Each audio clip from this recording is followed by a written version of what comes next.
right, welcome back everybody. Every day is a great day when you get to play a Tom Petty song, right? So this is going to be Learning to Fly by Tom Petty and the Heartbreakers, released in 1991, I think.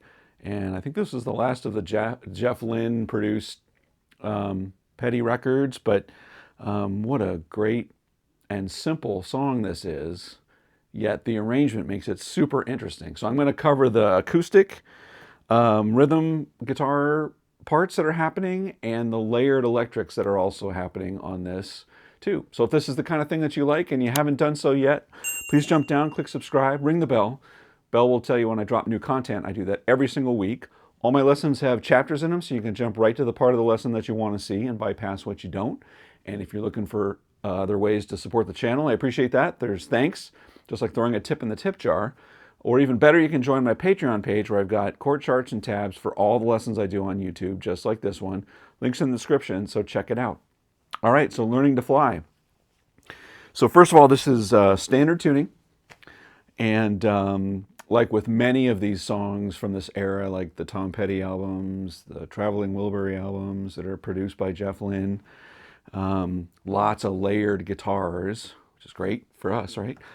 And but it creates a very distinctive rhythm sound where you've just got, I think, you've got just many 6 and 12 string guitars that are sort of layered in on top of one another.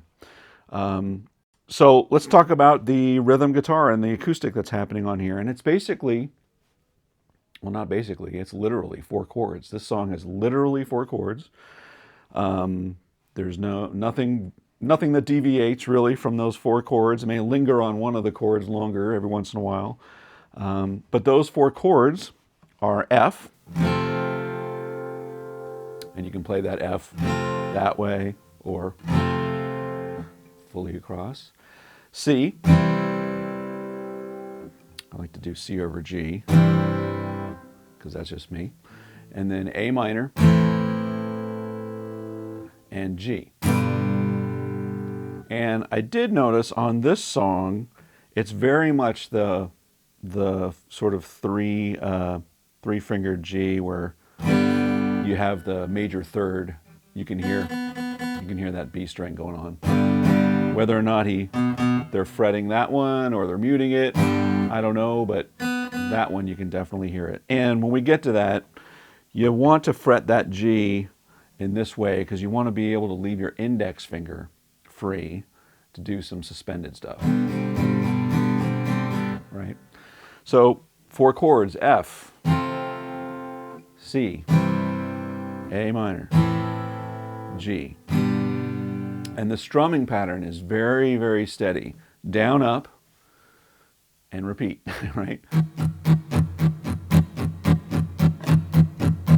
And what you'll notice is the first chord, the F chord, is a downstroke when you first hit it. The second chord, just by the rhythm of you're going the down up, the second chord, the C, is an upstroke the first time you hit it, right? Notice that? You don't accent it, but I'm just showing you.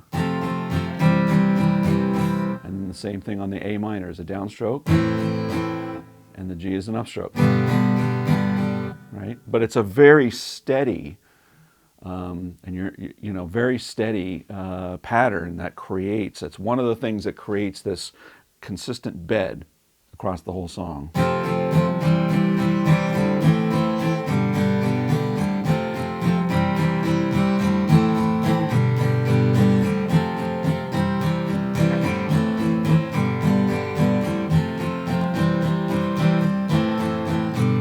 And just imagine a couple more of these 6 strings and a couple more takes of 12 strings on top of it, and that's what you get for your big acoustic bed on the song. But that's, the verse is that same formation, and the chorus is the same.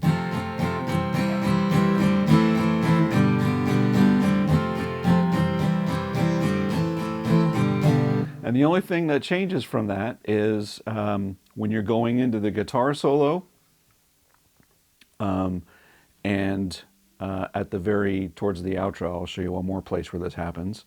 But there's two measures where you're lingering on that G and doing a suspended on it. And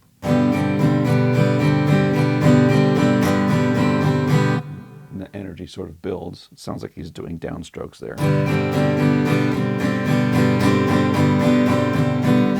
And then into your guitar solo. And then that just continues that way. After that guitar solo, you can notice that everything sort of drops out, and it's just the acoustic in terms of guitars. And it picks up again on that last verse, runs through a chorus, and then it does that little bridge thing again. And then there's the big energetic, I don't know if it's a crescendo, but it's right before the last chorus, then it takes you through the outro. But it's that very energetic strum. This is the only time where it sort of deviates from that strum pattern. It's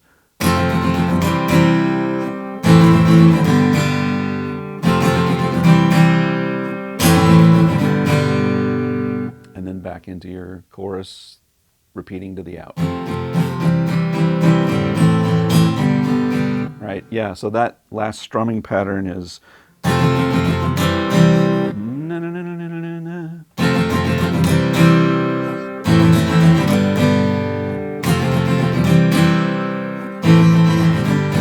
so the second and the fourth chords are always the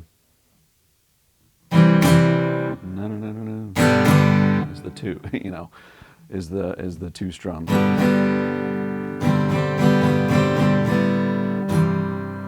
Okay, so that's the sort of rhythm bed that happens here with all of the acoustic guitars that are going on. Now let's start talking about the interesting things that are happening on the electrics. All right, the electric guitars. So just like we've established already with the acoustics, there's this great sort of dreamy bed that Tom sings this song over. And step one was all those layered, very rhythmic acoustic guitars. And then we start layering on these electrics. And there's a beautiful, beautiful part that sort of runs the entire song. And it may be more than one electric take, and it's sort of blended together. All the details of my signal chain, by the way, are going to be in the description below if you're interested. I've got a little bit of detune going on here. I'm running stereo out, and I've got a little bit of delay and reverb on this sort of song, on this part. But yeah, there's this dreamy electric part, and it goes like this.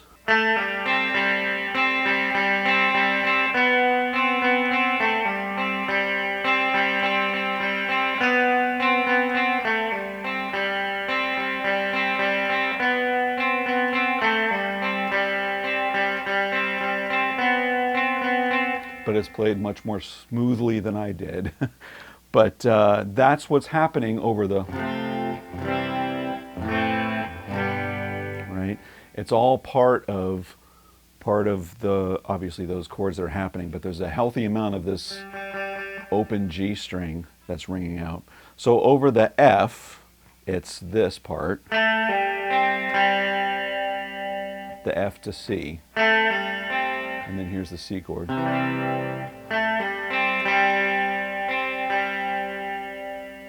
Because that's part of that C chord. And then when it goes to A minor,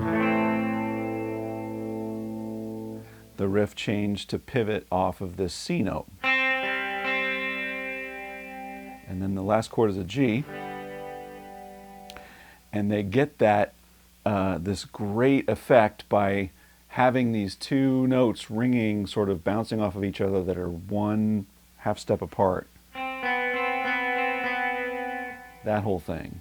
It's not, they're both sort of rubbing against each other. So the second half of that is...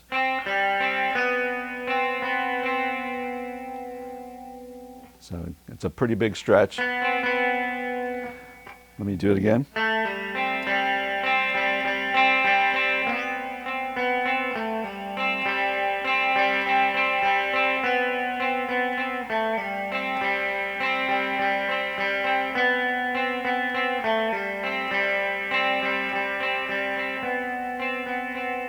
as the song goes on, he sort of bounces between, it's a very small distinction, but check it out. Here's version 1 that you hear in the very beginning. That double hit on the G. Then you go to, and what starts to happen later on is he changes that a little bit. It goes,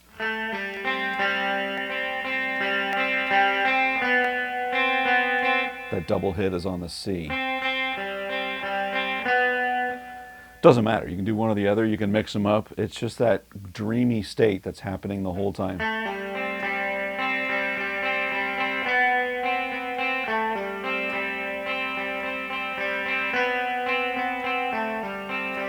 Beautiful. And the only thing that's different on any part of the song at all is when it hangs on that bridge. You know, then it's just playing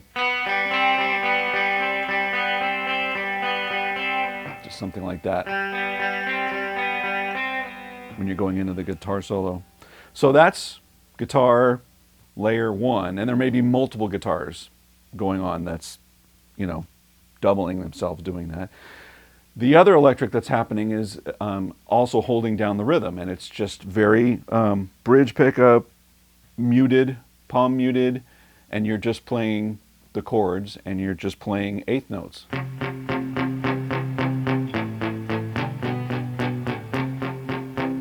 7, 8, 1, 2, 3, 4, 5, 6, 7, 8.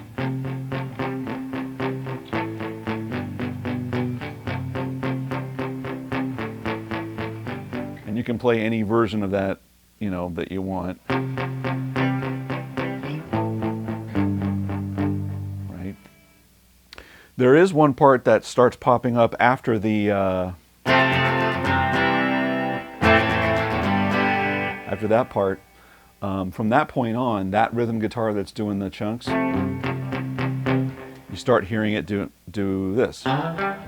You hear it do that little thing from that point on. So it's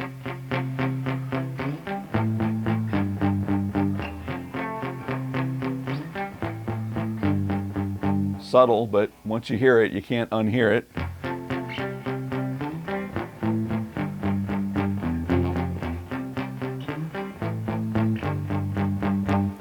So that's, again, just holding down that rhythm throughout the whole time. So those are all the parts that are happening so far on establishing sort of that rhythm. There's one more clean thing that happens here during the chorus. So there's a call and response when he's singing Learning to Fly. And then there's a response that I think it's a guitar that's playing. It's probably a guitar doubled with a keyboard or maybe a 12-string electric. I have no idea. And the way that response goes, it's like, I'm learning to fly, but I ain't got wings, coming down, coasting. So that's where I'm learning to play it. And it's hard to say. If it's a 12-string guitar, that first note actually could be this plucked here, you know, and it just emphasized on the octave string. But who knows?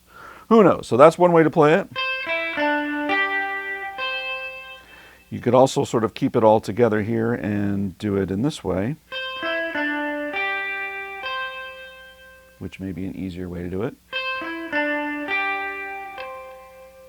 Or a third way to do that is off of a D-shaped C chord up here.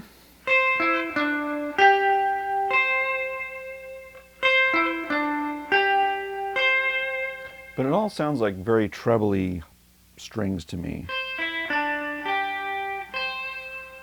So I go with that.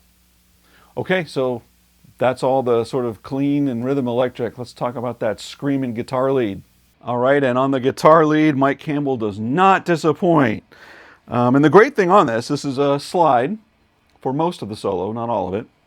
It's played on a slide, and it's in standard tuning, so you don't have to switch to some crazy slide open tuning for this. This is, I think I'm pretty confident in saying this is an open tune. I mean, this is a standard tune situation.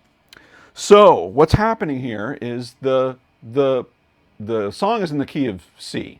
So the C chord and the C triad is sort of prominent throughout the solo, and it's sort of built around that. You could play the C triad and all those chords work. And he actually opens with that. So, and by the way, very much bridge pickup. And again, if you're interested in my signal chain, what I got going on here to get this tone, it's in the description below. But I'm going to take, I'll turn the volume down a little bit, just to, or a lot, just to illustrate the part first, where we're going. So, screw it. Let me just play it real quick.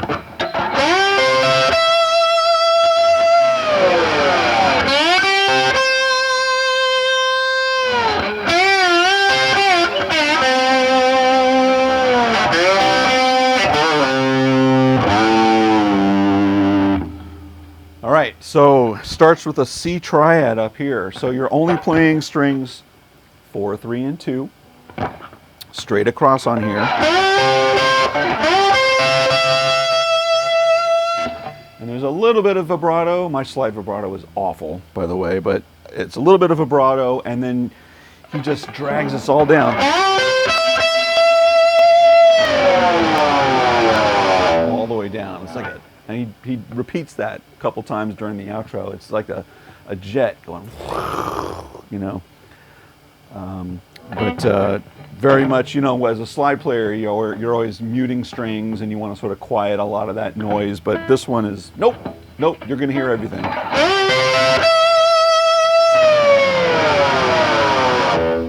That's the first one, and he's going to come back to the top part of a C chord right there on the second and first strings. So ba-na-na-na, you're just going to slide up on the second string. A little bit of vibrato, and then the next little lick.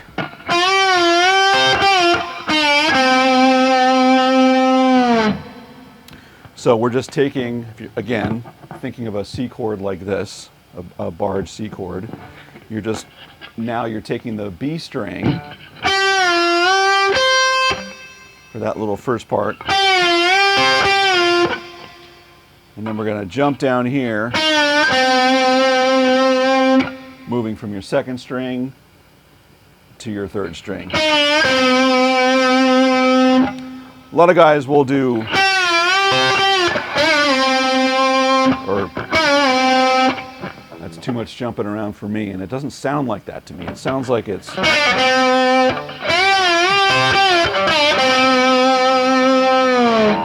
right. And then the last little bit, you're going to grab the fourth and the third string together and slide them up to, again, here's your C triad, just an octave lower from where we start, but we're just playing those two strings, fourth and third.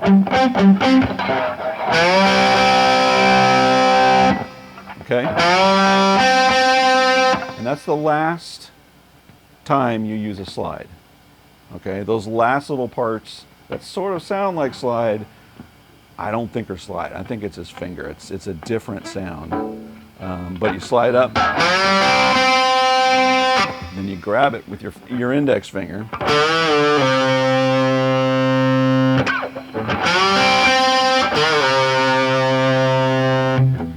Jump over to your G on your low E string, and you're going to bend up, and it's great because he bends up past, like the correct thing to do is, but he goes over that A, which just makes it awesome, right?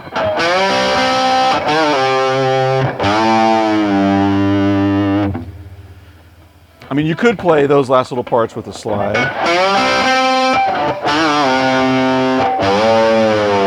but it doesn't sound like that to me. I'm going to do it with my finger. I don't care who says what. So tying it all together.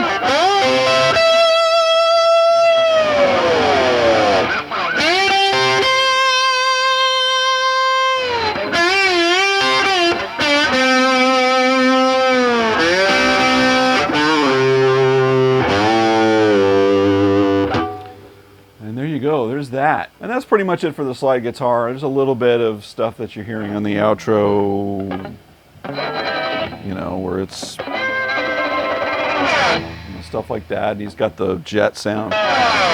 Does that a couple times.